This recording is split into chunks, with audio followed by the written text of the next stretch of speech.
meet with this guy in Malibu, some white dude, nice guy, and very weird because here's what he did. He wanted to sell me a Ferrari, and he did the puppy dog clothes. He says, take it. By the way, first day he meets me, my friend Gallo introduced me to him. Remember? Gallo. So he says, my friend is interested in the Ferrari. So he says, come and see it. I go to Malibu. I see it. I was like, it's nice. I get back to you. He says, I'll tell you what. Why don't you take it for the weekend? If you don't like it on Monday, bring it back. No harm, no foul. I said, really? First day he meets me. So I had a SL 500 convertible. So I tell Gallo, you drive this car home. I'll drive the Ferrari home. So I take the Ferrari. This is a Thursday. He tells me to bring it back Monday, right? So I'm driving. I'm hitting some corners in that deal. And it said unemployed. The license plate said unemployed.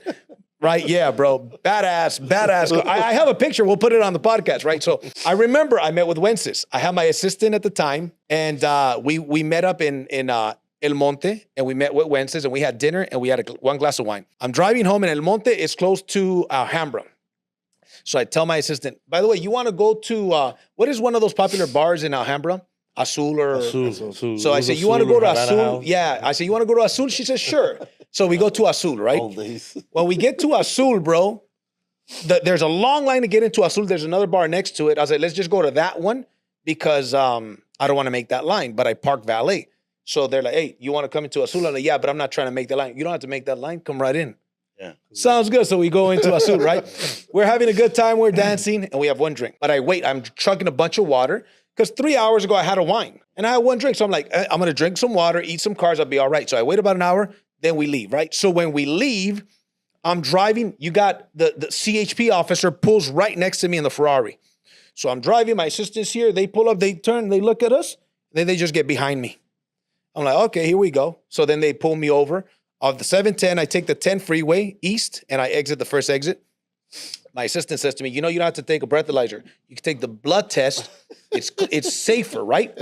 I don't know anything, bro. I never been pulled over. I never got. So check this out, bro. You guys already know. He's already going like, oh, already shit. Laughing. So I know where this is going. They come by. They're like, hey, we like to test you, blah, blah, blah. So I say, cool, I don't want to take a breathalyzer. I want to take the blood test. The guy says, the cop says, are you sure about that? I was like, yep, I'm sure about it. Listening to his assistant. Yep. So see, I'm very inexperienced. I'm 30 years old at the time, right? Probably 29. So what happens is he says, all right, sounds good. Come on over here. Puts the handcuffs on me. Well, you putting handcuffs on me? He said, we're not going to give you a blood test here. So what's going to happen to the car? He said, oh, we're impounding the car. Shit. So now they take me to the hospital in East LA. They give me the blood test, bro. Then I ask a cop. I remember he comes out of the room, and I say, so what's the verdict? I see all cock. Oh, by the way, I'm in a Hugo Boss suit, Ferragamo belt, Ferragamo shoes. I'm suited and booted, bro, driving a Ferrari, right? Then what happens? He says, oh, I ask him, what's the verdict? He says, oh, we're not going to know now. In the meantime, you're going to county.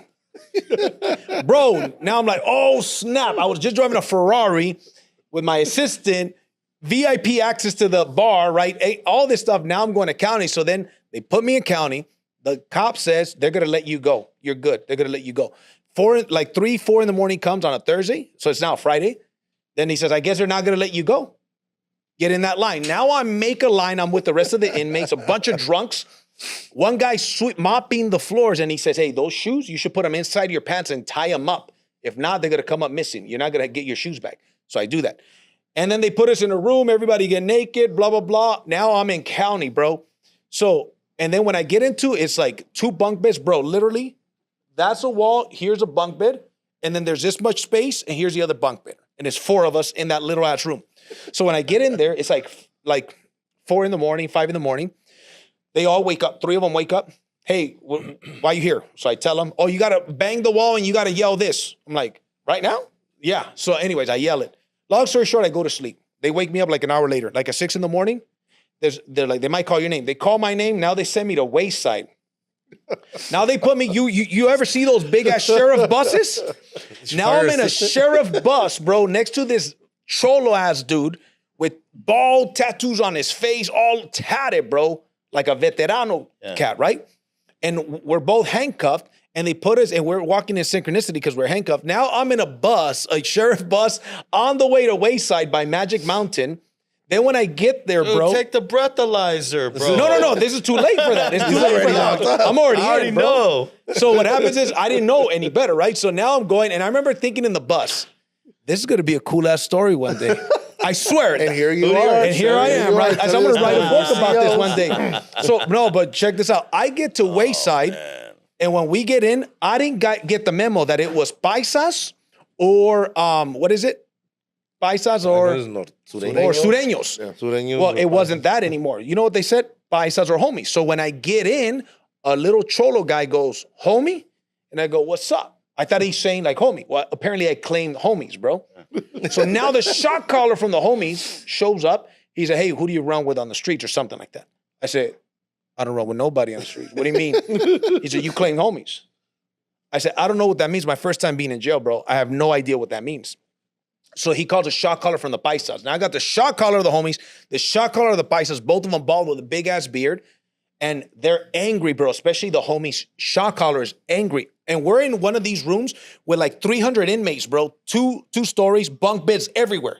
Like 300 inmates in this joint, right? All Latino cats. So then I'm like, look, I don't gangbang, so I don't know what group I'm supposed to go with. So they're pissed. They think I'm bullshitting. Yeah. So then they put me with the paisas, and they said, if you ever come to jail again and you claim anything other than paisas, you're not getting out of jail. I was like, cool, bro. I don't plan on coming back, man. You know what I'm saying? So, you know, I stay there. Then they put me under the stairs and stuff, and they gave me a Bible, and I got dudes mad dogging me inside a county, bro. Or I don't know if that's county, but over by Wayside, right? And on Sunday, I see these guys playing like spades, right? Conquian or spades. I say, hey, you guys playing Conquian? He goes, I don't know. Are you paisa or homie?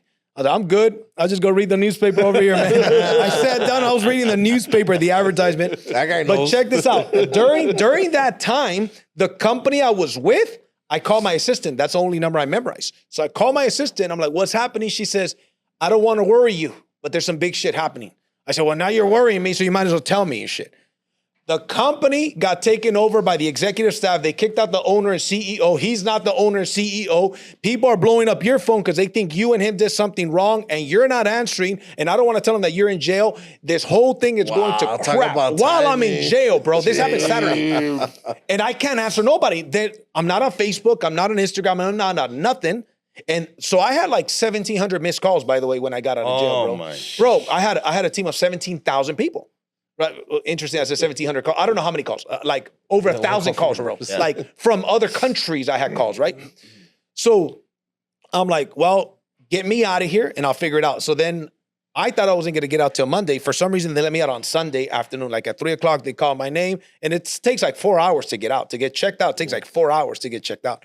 So finally, I check out and there's a lot more to the story, bro. But anyways, I wanted to keep it short. That was a crazy-ass story. And when I get out, I have to deal with the shambles of what happened. Yeah, bro. I've never heard that before, bro. Moral of the story, take the breathalyzer test. That's right. Moral of the story, just take a breathalyzer test. I mean, listen, It was in a long weekend.